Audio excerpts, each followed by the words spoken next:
की यांची लायकी तीच आहे आणि ज्याची जशी लायकी तो तशी वक्तव्य करतो।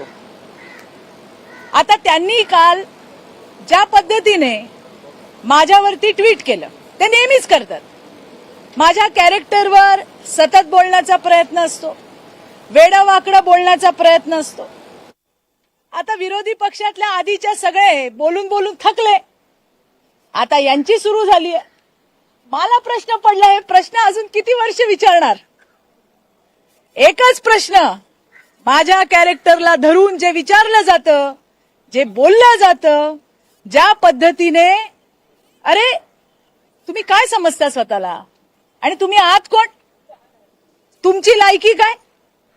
बरं, विषय त्यांचा नव्हताच ना। मी का बोलले? कारण त्यांच्या नेत्या अनिल परबने माझ्याकडे बोट दाखवून चित्रा वाघ असं म्हणून मला प्रश्न विचारला, उत्तर देऊ नको। आणि हा प्रश्न फक्त एकटे चित्रा वाघचा नाहीये। अहो, तुम्ही महिलांवर दादागिरी करता, तुम्ही असाल मोठे शहाणे, पण महिलांचा अपमान करायचा, त्यांची दादागिरी त्यांच्यावर करायची, त्यांचा आवाज दाबायचा तुम्हाला अधिकार कोणी दिला? आम्हाला हलक्यात घेऊ नका, हा मेसेज होता। पण या सटर फटर वटवागळांना त्यांची लायकीच तेवढी आहे की कुठल्याही परिस्थितीतून घाणेरडं काहीतरी निर्माण करायचं आणि त्या ठिकाणी बोलायचं। आता त्यांनी माझ्यावरती इतकं काल घाण बोलल्या, अरे आम्हालाही घरदार आहे ना, आम्हालाही संसार आहे, आम्ही काय रस्त्यावर पडलोय? मग मी एकच प्रश्न विचारला, तो जो कोण त्यांचा नवरा होता त्याच्यावर उत्तर नाही दिलं त्यांनी। तो येऊन प्रेसला सांगतोय की कुणाच्या पण लेकरांवरती, मी परत सांगते, मी काल ट्विट करताना पण मला खूप दुःख झालं, आता बोलतानाही मला त्रास होतोय, कारण त्या लेकराचा दोष नाही त्याच्यामध्ये, पण जिनी जन्म दिला तिला तर अक्कल पाहिजे। तो बाप सांगतो डीएनए टेस्ट करा, डीएनए टेस्ट करा, तुम्ही आमचं बोलता, आम्ही तुमचं बोललो तर मग तुमच्यात आणि आमच्यात फरक नाही राहिला। म्हणून मला पुन्हा एकदा तुम्हाला हे सांगायचंय, ज्याची जेवढी लायकी तो तेवढाच विचार करतो। काल मला विचारलं गेलं, माझं नाव घेऊन बोलले म्हणून मी त्यांना उत्तर दिलं, तो विषय मी काढलाही नव्हता सभागृहात। हा विषय माझ्या सहकारी मनीषा कायंदे यांनी काढला, त्या दिशा सालियांच्या विषयावर बोलत होत्या, मीच नाही, माझ्यासारख्या आणखीन सहकाऱ्यांनी त्याच्यावर प्रतिक्रिया दिली। आणि त्याला बोलताना ज्या पद्धतीने अनिल परबांनी बोट करून चित्रा वाघ असं म्हटलं, तेव्हा त्यांना उत्तर देणं क्रमप्राप्त आहे आणि जे मी बोलले त्याचा मला अभिमान आहे। महिलांना हलक्यात घेऊ नका, हा स्ट्रॉंग मेसेज त्याच्यातून दिलाय। तुम्हाला काय, आमचा नवरा काय करतो, आमची पोरं काय करतात, तुम्हाला काय करायचंय हो? तुम्ही मुद्द्यावर बोला ना। हेच तर म्हटलं मी, तुम्ही आमच्या कॅरेक्टरवर बोलणार, हे कधी होतं सगळं? हे कुठल्या मानसिकतेतून होतं की तुमच्याकडे बोलायला काय नाहीये? तुमच्याकडे बोलायला काही नसतं, त्यावेळेला असे मुद्दे उपस्थित होतात। प्रश्न साधा होता, विचारा उद्धव ठाकरेंना का दिली क्लीन चिट, हाच तर विषय होता। आणि मग त्याच्यामध्ये मला तर कीव येते की एवढा प्रगाढ पंडित, हुशार, विधिज्ञ माणूस, त्याला उत्तर देता नाही आलं, त्या सटर फटरांना पुढे केलं आणि पुन्हा तेच चित्रा वाघ, आणि मग किती पुरुष पायाला बांधले। अरे ही नीच प्रवृत्ती आहे, कधी थांबणार?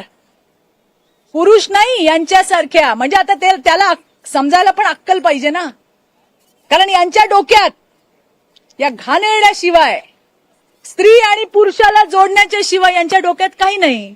म्हणून ज्याची जशी लायकी त्याच्या तोंडातून तेच येणार, हे मला या ठिकाणी सांगायचे। एक विषय फक्त, त्याच्यामध्ये मी हाऊसमध्ये होते, मला माहित नाही, पण माझ्याकडे एक कंटेंट आला, त्याच्यात त्यांनी म्हटलं की या काय शिवसेना भवनावर गडाबडा लोळत होत्या, मला घ्या। अरे हॅलो, मला सांगायचंय, बरं झालं बोलल्या, अरे थोडी माहिती घ्या यार, त्यावेळेला तुम्ही नव्हतात।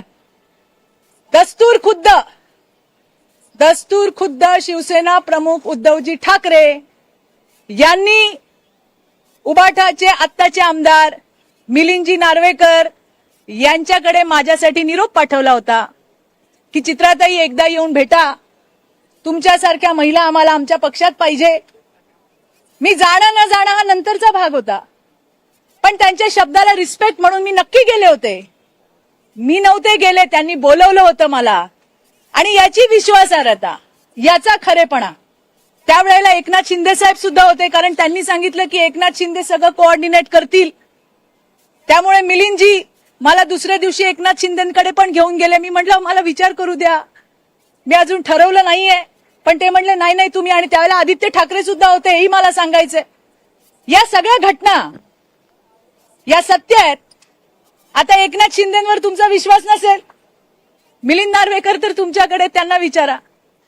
तेच मला घेऊन गेले त्यांच्याकडे. स्वतः उद्धवजी ठाकरे यांनी निरोप पाठवले की चित्राताईंना भेटायला घेऊन ये, आणि त्यांच्या शब्दाचा मान म्हणून मी तिथे गेले होते. एकच चांगली गोष्ट तिथे झाली की माझी खूप वर्षापासून इच्छा होती की मला बाळासाहेब जिथे बसायचे त्या खुर्चीचं दर्शन घ्यायचं होतं.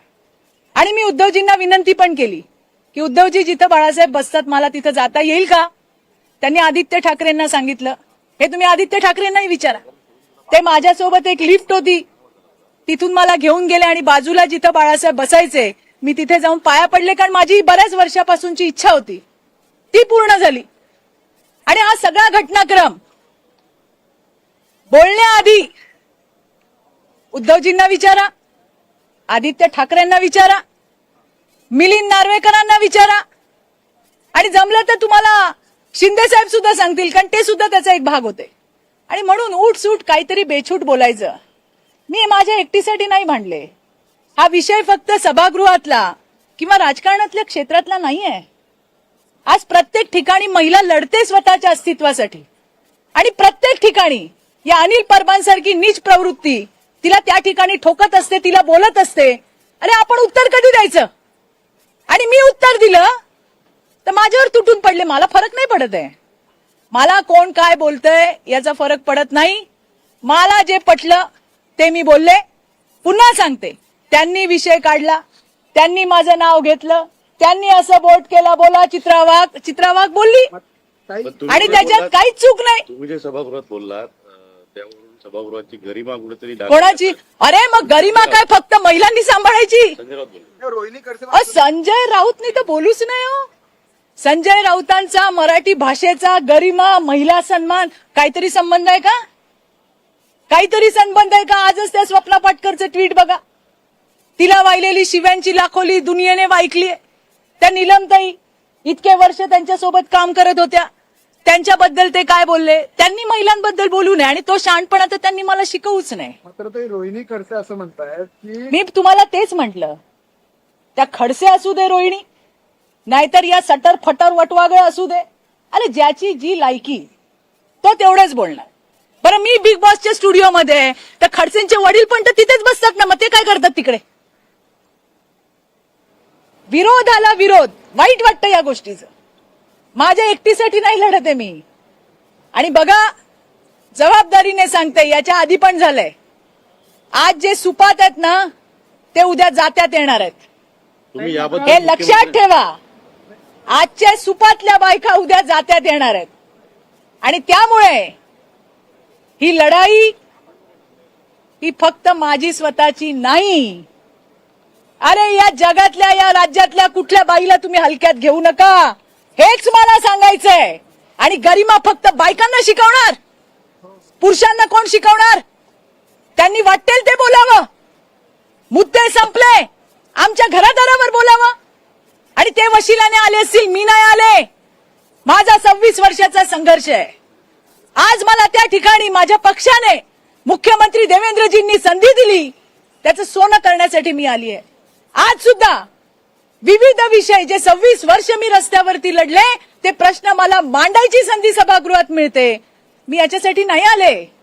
पण जर बघा, एक उसूल है आयुष्याचा, हम किसी को छेड़ते नहीं है, लेकिन हमें अगर किसी ने छेड़ा तो उसको छोड़ते भी नहीं है. मुद्दे संपले, आमच्या घरादारावर येणार आणि वरून शहाणपणा करून गरिमा आम्हाला शिकवणार. तुम्हाला गरिमा नाही, तुम्हाला काही विधी निषेध लागू होत नाही, सगळं बायकांनी सांभाळायचं. आणि तुम्ही बायकांवरती बेछूट असे आरोप करायचे, आणि त्याच्यावरती तुम्हाला असं वाटतं आम्ही गप्प बसून ऐकून घ्यावा. हे असेल ना तर तुमच्या सटर फटरांना सांगा, आम्हाला सांगू नका. त्यामुळे कोण मला काय बोलतंय याने मला काही फरक पडत नाही. मी लढले, मी लढणार. आज ठेचलंय, परत नादी लागाल तर परत ठेचून काढील, हे पण सांगतेय. मात्र तुमच्यावरती आरोप करताना वेगवेगळ्या पाठीमागच्या प्रकरणांचा दाखला जो आहे तो दिला जातो. मग ते रघुनाथ कुचित प्रकरण असेल, महबूब शेख असेल, अहो, मग संजय राठोड, ते मी काय सांगते तुम्हाला, ज्या ज्या वेळेला जे जे झालं ते मी सांगितलंय. त्या पोरींनी नंतर येऊन सांगितलं की कशा पद्धतीने आम्हाला सांगितलं चित्रा वाघचं नाव घे. आता कुणाकुणाला कुठे कुठे प्रूव्ह करू, कुठे कुठे प्रूव्ह करू. चित्रा वाघचं नाव घे, तुला पैसे देतो, आमच्या केसेस मागे घे, आम्ही सगळं तुझं करून देतो. आता हे त्या पोरी मला सांगतात, मी पुन्हा त्यांना सांगून त्या पोरींना अडचणीत आणू का? काय मला बोलतायत तुम्ही, बोलाओ. मी तुम्हाला उत्तर द्यायला बांधील नाहीये. मी जे केलंय ते त्या पोरींना माहितीये. आणि तुमच्या बोलण्याने, मला वाटेल त्या थरावर जाऊन बोलण्याने सुद्धा माझ्यात फरक पडणार नाही, कारण मी तुम्हाला मोजतच नाही.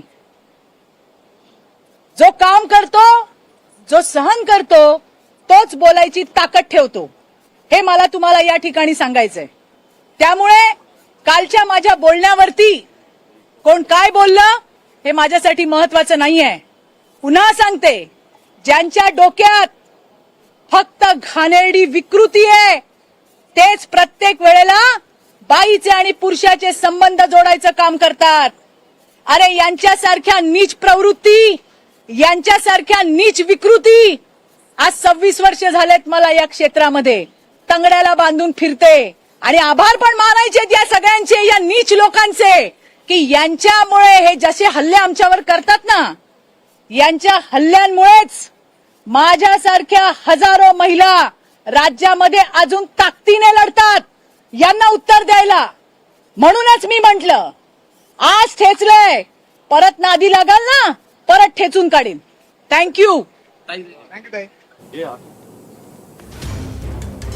तर ठाकरेंनी मिलिंद नार्वेकर यांच्याकडे माझ्यासाठी निरोप पाठवला होता. ठाकरेच म्हणाले, येऊन भेटा, तुमच्यासारख्या महिलांची पक्षाला गरज आहे.